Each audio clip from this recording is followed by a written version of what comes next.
Здравейте отново, казвам се Ели от Makeup But How. Днешното видео е за канала на My Makeup и в него ще видите как да си направите този супер драматичен, отпушен вечерен грим в комбинация с тъмни устни. Ако ви харесва и искате да разберете как го направих, останете с мен и не забравяйте да се абонирате. Ще започна като използвам този матиран бежов цвят със студен подтон. Има лека нотка на сиво. Него ще го нанеса в сгъвката на клепача, просто за да я подчертая и да направя очите да изглеждат леко по-задълбочени. След което ще използвам лилав молив за очи във вътрешната част на окото и леко ще го втрия измежду миглите и под окото. След което ще използвам малка четка за прецизност, която ще изтегля съвсем малко от молива, който нанесох, и по този начин ще издължа окото, създавайки котешка очна линия, и след което ще опуша самия молив. Върху него ще използвам този перлен светло-лилав цвят. Много е интересен, има леко хладна сребриста нотка в него, но преди всичко е лилав. Ще го използвам, за да опуша и да разнеса молива, който вече нанесох, и по този начин ще го направя и леко по-перлен. След което преминавам към този матиран тъмно-лилав наситен нюанс, който ще използвам отново със същата прецизна четка, за да го нанеса в края на окото и в началото на окото. Малко по-необичайно място за нанасяне, тъй като обикновено слагаме по-светъл цвят в началото.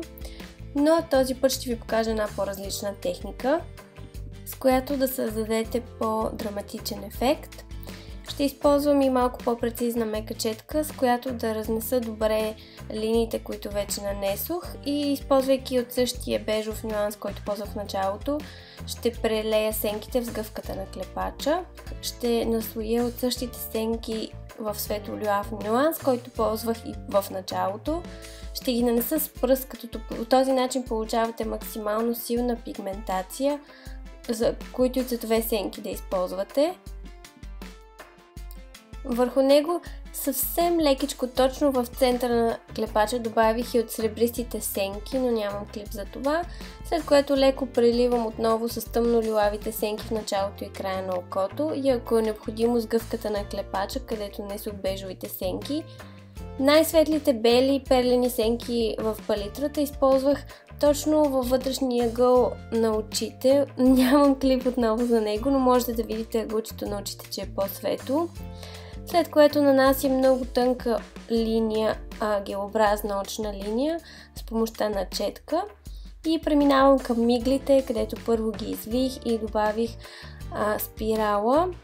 Използвам новата Lash Sensational маскара, която придава хубав разделен вид на миглите, както и обем, така че не се налага да добавяте изкуствени мигли. Разбира се, можете и да го направите по желание. Добавям и надолните мигли, за да подчертая очите още повече. И след което преминавам към лицето. Използвам новите Strobing Sticks.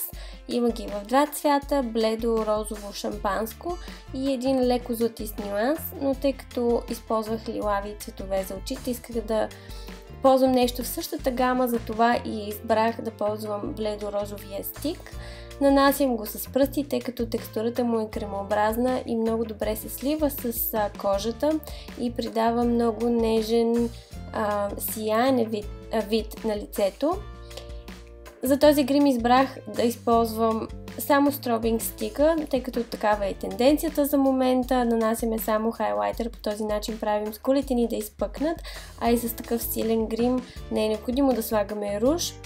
Това са и трите червила от новата серия Loaded Bolts.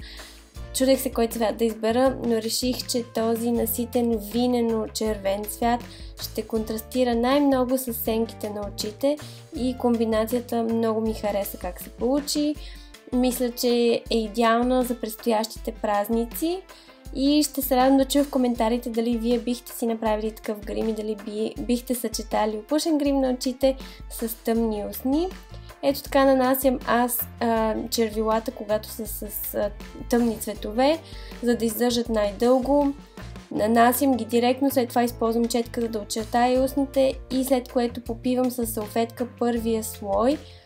за да премахне излишното количество, след което добавим отново втори слой и от цялото наслояване получаваме супер дълготраен ефект, а и самата текстура на червилото е матирана, но пък супер комфортна, хидратираща върху устните.